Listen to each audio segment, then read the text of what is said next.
This is a 1902 General Electric desk fan. It has a new cage and a new bearing, and you can see it's kind of interesting. It's kind of flat, like the motor is kind of thin, but real large in diameter. And these early Pancakes have a fluted base, which is nice. It's all cast iron. You can see where the electrical wire connects to the back of the motor.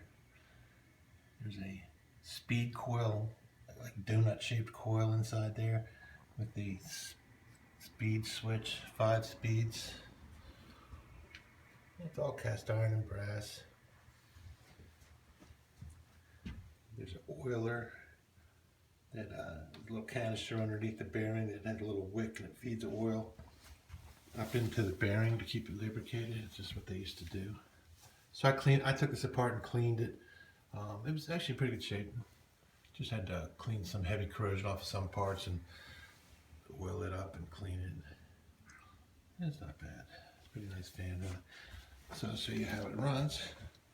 These things are kind of interesting. This is an early AC electric motor. So you put it on high.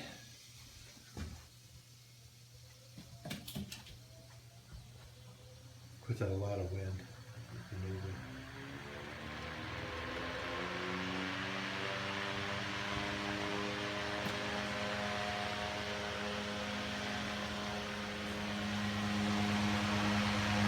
Well, it is a 5-speed. You can actually hear the differences between the different speeds. Some of the older fans, the different speeds were almost the same.